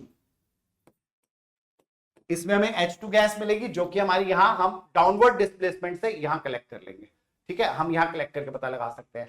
तो ये रिएक्शन हमारा कॉमन रिएक्शन है, जो कि हम रिएक्शंस के टाइम पर बहुत ज्यादा डिटेल में करेंगे। गोइंग टुवर्ड्स नेक्स्ट, ये हमारा मोस्ट इंपॉर्टेंट जो है डायग्राम है। इस डायग्राम को हम कहते हैं कि यहां पर हमारा जो है, ये हमारे पास हम देख रहे हैं कि यहां पर हमने एक आयरन नेल को जो है कॉपर सल्फेट के सॉल्यूशन में डिप किया हुआ है। ये कॉपर सल्फेट का सॉल्यूशन है, इनके भी कलर्स आपको याद करने पड़ेंगे। वैसे यही सेम वही बात है कि ये डायग्राम्स क्योंकि हमारे केमिस्ट्री के हमारे रिएक्शंस के साथ रिलेटेड है, इसलिए रिएक्शंस के अंदर और डिटेल आएगा। लेकिन यहां पर अभी इसको याद करने का बहुत आसान तरीका मैं बताऊंगा आपको। यहां पर आपको कॉपर का एक नेल आपने इसके अंदर डाल दिया और ये कॉपर सल्फेट का सॉल्यूशन है। थोड़ी देर बाद आप देखते हैं ये कुछ रिएक्शन तो जल्दी हो जाएंगे, कुछ मिनटों में हो जाते हैं क्योंकि फास्ट होते हैं, और कुछ स्लो होते हैं, उनको होने में 2-3 दिन भी लग जाते हैं। थोड़े टाइम बाद आप देखते हैं तो यहां पर यहां पर जो है कलर चेंज हो जाता है। ये हो जाता है आयरन सल्फेट का सॉल्यूशन, इसका कलर भी चेंज हो जाता है। कलर्स में आपको रिएक्शंस के टाइम पे लिखूंगा। और साथ साथ आप देखते हो नेल जो है वो सीधा ना रह करके थोड़ा टेढ़ा बेड़ा हो गया है, उसमें छेद हो गए हैं या वो थोड़ा घिस गया है और वो ब्राउन कलर का हो गया है। ग्रे ब्लैक से वो ब्राउन कलर का हो गया है। ब्राउन कलर का क्यों हो गया, क्योंकि कॉपर की लेयर इसके ऊपर डिपॉजिट हो गई है। यहां से कॉपर की लेयर इस पर डिपॉजिट हो गई और आयरन यहां चला गया है। इसे कहते हैं डिस्प्लेसमेंट रिएक्शन। इसे हम कहते हैं डिस्प्लेसमेंट रिएक्शन। मैंने आपको कहा ना कि बहुत कुछ डायग्राम्स के अंदर रिपीट हो जाता है, डायग्राम से आपको समझना आसान होता है। ये डिस्प्लेसमेंट रिएक्शन का एग्जांपल है आपका। डिस्प्लेसमेंट रिएक्शन कैसे होगा कि यहां पर हमारे पास एक मेटल होगी M1, हमारे पास metal M1 X1 plus M2 gives us M2X plus M1। यहां पे M2 मेटल ने M1 मेटल को डिस्प्लेस कर दिया। M2 मेटल ने M1 मेटल को डिस्प्लेस कर दिया। X क्या हमारे पास यहां पर, X है हमारे पास यहां पर, X हमारे पास नॉन मेटल है, यानी कि कोई साल्ट है, मेटल साल्ट। ये भी मेटल साल्ट है, दूसरा भी, उस साइड भी मेटल साल्ट है, लेकिन ये मेटल 1 का साल्ट है और ये भी मेटल साल्ट है, मेटल साल्ट, लेकिन यहां मेटल 2 है, मेटल 2 का साल्ट है। और ये दोनों हमें सॉल्यूशन फॉर्म में मिलेंगे, यानी ये भी सॉल्यूशन फॉर्म में होगा, ये एक्वस होगा और ये एक्वस होगा। ये भी, ये हमारे पास सॉलिड होगी मेटल 2 और ये मेटल 1 यहां सॉलिड हो जाएगी। इस रिएक्शन को, ये स्केलेटन है, इसको अब हम मेन रिएक्शन समझते हैं। आयरन हमारे पास था, सॉल्यूशन किसका है हमारे पास, कॉपर सल्फेट का।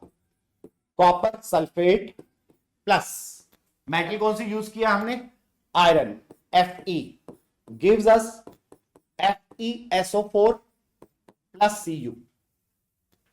अब ये जो है हमारा, इसका कलर डिफरेंट था। इसका कलर वैसे ब्लूइश होता है और ये आपका कलर जो है आपका पेल कलर हो जाता है, मतलब कि ये आपका थोड़ा सा हल्का कलर हो जाता है, मतलब पेल ब्लू हो जाता है, ब्लू से पेल ब्लू की तरफ जाता है ये। और कभी कभी ये कलर लेस भी हो जाता है। Colourless, FeSO4। और आयरन जो है, ये जो नेल था आपका आयरन का, ये क्या था आपका? Grey black, grey black. और ये कॉपर किस फॉर्म में आ जाता है? गोल्डन ब्राउन कलर में, ब्राउन, गोल्डन ब्राउन। ये गोल्डन ब्राउन कलर में इसके ऊपर आयरन नेल के ऊपर डिपॉजिट होना शुरू हो जाता है। ये आपका डिस्प्लेसमेंट रिएक्शन है। अब डिस्प्लेसमेंट रिएक्शन में हम कैसे पता लगाएंगे कि कौन सी मेटल किसको डिस्प्लेस कर सकती है? आयरन ने कॉपर को डिस्प्लेस कर दिया, क्या आयरन सल्फेट में अगर कॉपर डालेंगे तो कॉपर आयरन को डिस्प्लेस करेगा या नहीं करेगा? इसके लिए हम इसको अगले चैप्टर के साथ इंटररिलेट करते हैं। हमारा चैप्टर है, उसमें से हम लेते हैं रिएक्टिविटी सीरीज। ये आप रिएक्टिविटी सीरीज देख रहे हो, ये दी हुई है आपको रिएक्टिविटी सीरीज। इसमें जो ऊपर मेटल्स है वो बहुत ज्यादा रिएक्टिव है, और ये बीच वाली मेटल्स हैं जो ठीक ठीक है रिएक्टिविटी में, और सबसे लास्ट में वो मेटल्स हैं जो कि हमारी वो है ये नेटिव स्टेट में मिलती हैं, ज्यादा रिएक्टिव है ही नहीं, बहुत ही कम रिएक्टिव है, लीस्ट रिएक्टिव। तो ये हमारी रिएक्टिविटी सीरीज है जिसमें हम पता लगाते हैं हम ऊपर वाली मेटल नीचे वाली को डिस्प्लेस करती है। हम देखते हैं आयरन जो है वो कॉपर से ऊपर है, तो आयरन कॉपर को डिस्प्लेस कर सकता है, लेकिन कॉपर आयरन को डिस्प्लेस नहीं कर सकता। आयरन कॉपर को डिस्प्लेस नहीं कर सकता। अब इसको याद करने का तरीका क्या है? ये जो हमारे पास दी हुई है इसका निमोनिक्स होता है रट्टा मारने का शॉर्ट तरीका क्या है? ये क्या है हमारा? पोटेशियम, ये है हमारा सोडियम, कैल्शियम और मैग्नीशियम, एल्यूमिनियम, मैं कुछ के शॉर्ट में ही लिख रहा हूं, zinc, iron, lead, copper, silver, gold. हम जब इनको कंपेयर करते हैं तो इनके बीच में हम एक जगह पर H को भी रखते हैं जिससे हमने इनको कंपेयर किया है, तो अभी रखेंगे। पहले अब इसको याद कैसे करेंगे? इसको याद करने का तरीका है, ये हम करेंगे, पहले हम हाइड्रोजन की पोजीशन बता दें कहां है। हाइड्रोजन को ना हम इसमें यहां रखते हैं। वैसे हाइड्रोजन हमारा मेटल नहीं है, लेकिन आप बड़ी क्लास में पढ़ेंगे कि हाइड्रोजन की वजह से ही हम निकाल पाए हैं कि कौन सी इससे ज्यादा रिएक्टिव मेटल्स हैं, कौन सी इससे कम है। तो इस सीरीज को याद करने का जो तरीका है उसे अच्छी तरह समझ लेना। निमोनिक्स नॉर्मली टीचर्स नहीं बताते हैं, ठीक है?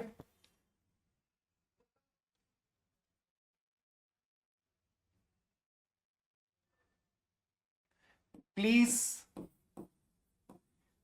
सोडियम के लिए स्टॉप, कैल्शियम के लिए कॉलिंग,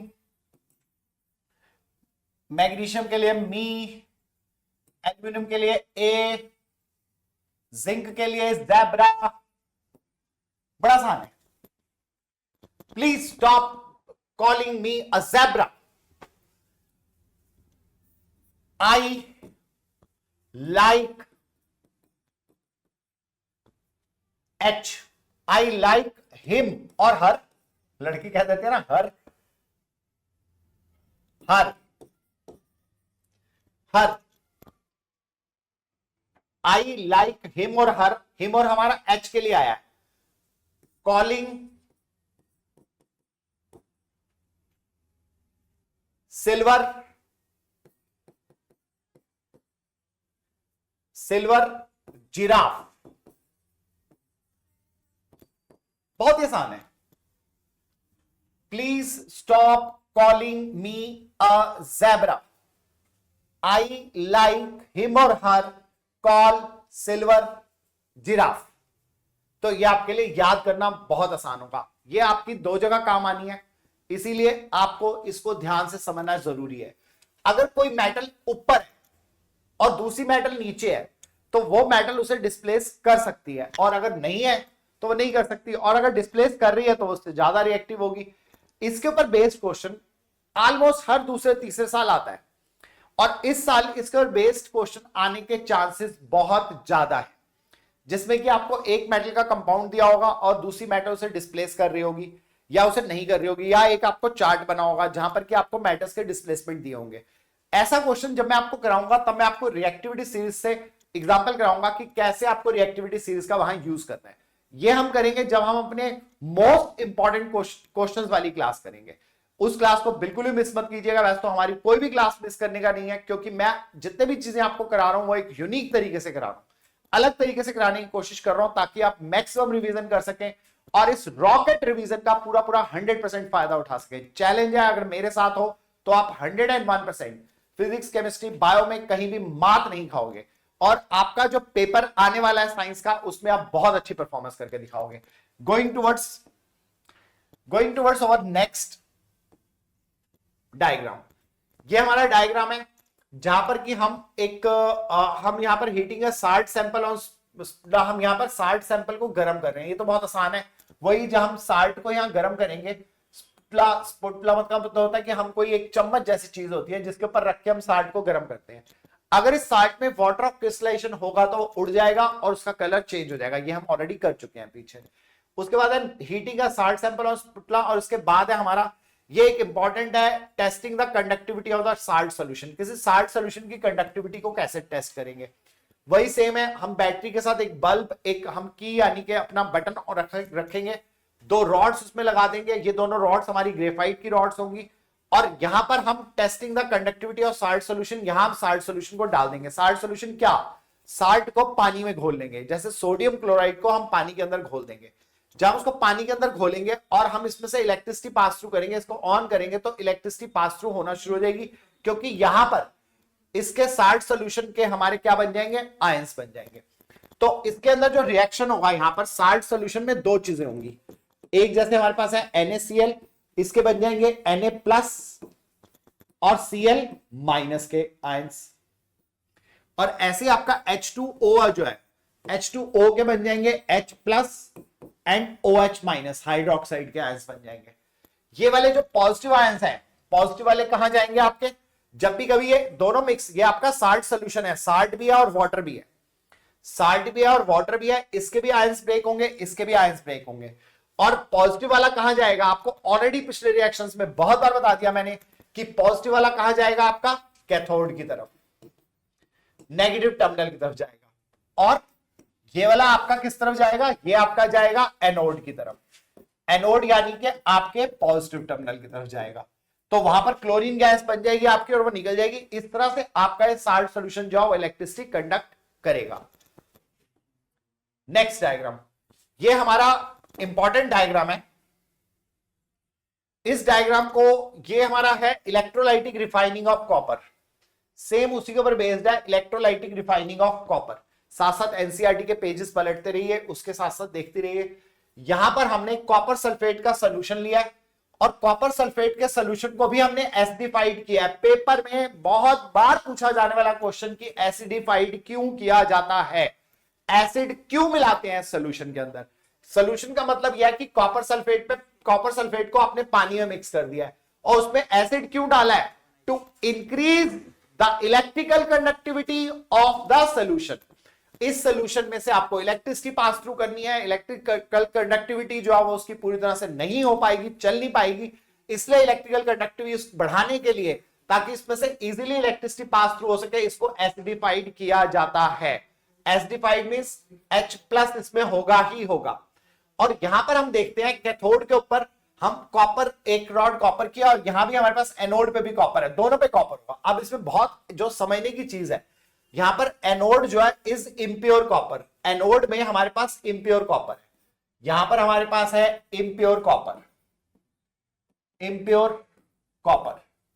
और ये जो है हमारे पास यहां कैथोड पे, कैथोड है हमारा प्योर कॉपर, प्योर कॉपर। अब सॉल्यूशन भी कॉपर सल्फेट का होगा। ये बहुत ध्यान रखने की जरूरत है कि जिसका भी आपने रिफाइनिंग करना है, रिफाइनिंग क्या होता है, जब मेटल बन जाती है तो उसमें कुछ इंप्योरिटीज रह जाती हैं। उन इंप्योरिटीज को अलग करने के लिए हम इलेक्ट्रोलाइटिक रिफाइनिंग का यूज करते हैं। तो इलेक्ट्रोलाइटिक रिफाइनिंग करते वक्त जो मेटल आपने रिफाइन करनी है, उसको आप इंप्योर वाली मेटल को रखोगे एनोड पे, इंप्योर मेटल को कहां रखेंगे, एनोड पे। प्योर मेटल को कहां रखेंगे, कैथोड पे। मेटल कोई भी हो सकती है, जैसे आयरन हो सकती है तो आयरन सल्फेट का सॉल्यूशन लोगे, मैग्नीशियम है तो मैग्नीशियम सल्फेट या मैग्नीशियम क्लोराइड का सॉल्यूशन लोगे। जो आप मेटल ले रहे हो उसी का आपको सॉल्यूशन लेना है। होगा क्या, तो आप जब इलेक्ट्रिकल करंट पास थ्रू करेंगे और passing electric current, pure copper is deposited on cathode. कैसे, जब आप इलेक्ट्रिसिटी पास थ्रू करोगे तो एनोड पे से कॉपर आपको दिखा रखा है, कॉपर के आयंस इसमें आना शुरू कर देंगे Cu2+। यहां कॉपर आयंस की कंसंट्रेशन बढ़ जाएगी कॉपर सल्फेट में, तो जब आयन की कंसंट्रेशन बढ़ेगी तो कहां जाएगी, वो जाके कैथोड पे डिपॉजिट होने लग जाएगी। क्यों? क्योंकि जो मेटल के आपके आयंस हैं वो पॉजिटिवली चार्ज है, तो पॉजिटिव चार्ज कहां जाएगा, नेगेटिव पे जाएगा। तो धीरे धीरे ये जो एनोड वाली रॉड है ये पतली पतली पतली पतली होती जाएगी और कैथोड वाली रॉड और मोटी और मोटी और मोटी होती जाएगी।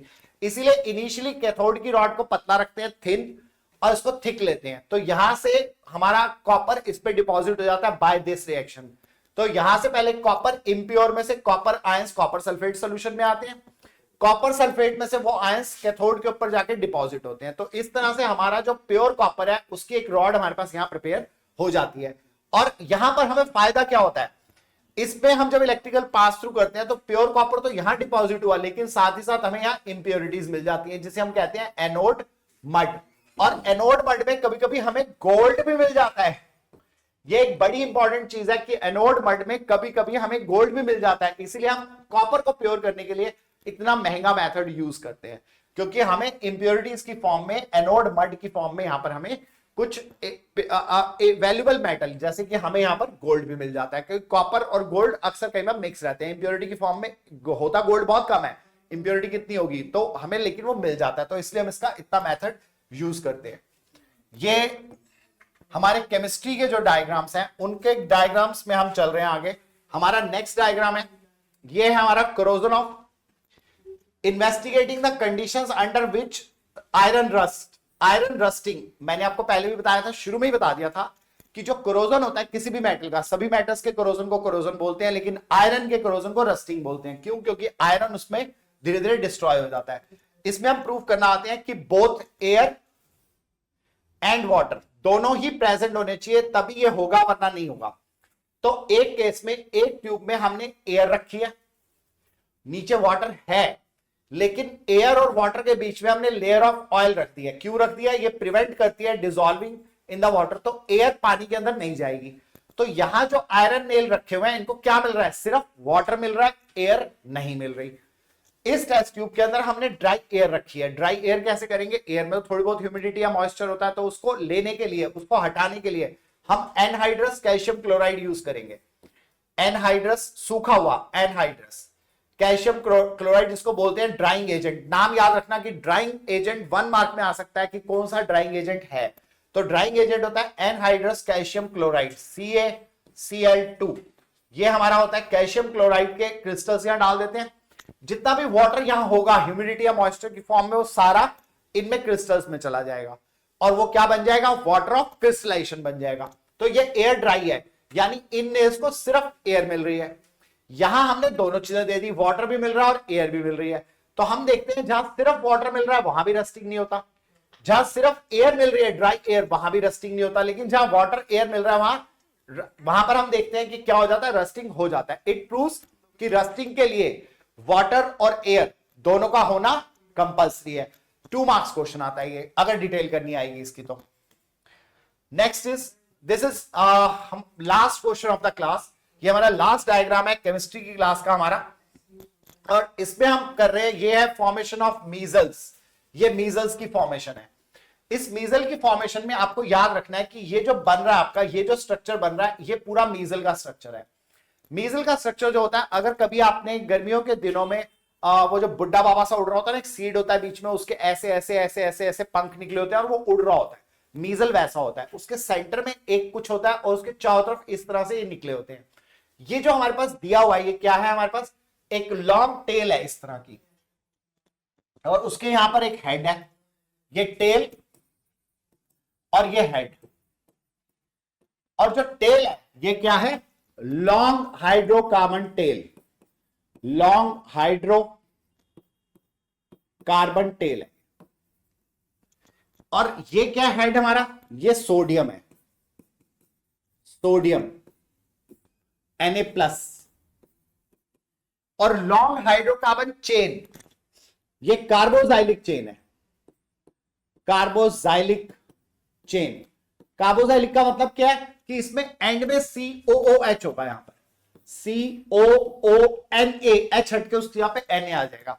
और बाकी यहां पर क्या होगा, ये जो लॉन्ग चेन है ये आपकी होगी CnH2n+1, ये पूरी चेन होगी। और चेन बहुत बड़ी हो सकती है, 20 कार्बन, 30 कार्बन, 40 कार्बन, कुछ भी हो सकता है।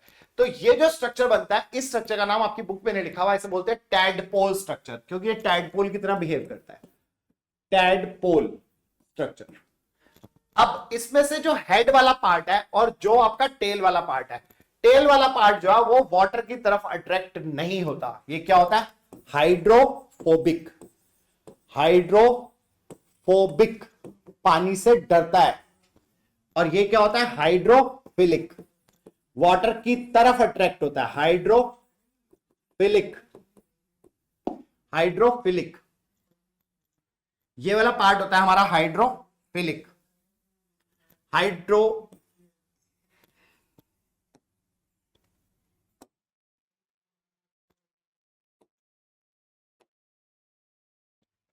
ये वाला पार्ट हमारा रहता है हाइड्रोफिलिक। तो ये हमारा जो है वो वाटर की तरफ अट्रैक्ट होता है और ये वाटर से दूर भागता है हमारा। ये हमारा वाटर की तरफ अट्रैक्ट होता है, हाइड्रोफिलिक वाला पार्ट, और वो हाइड्रोफोबिक वाला पार्ट है।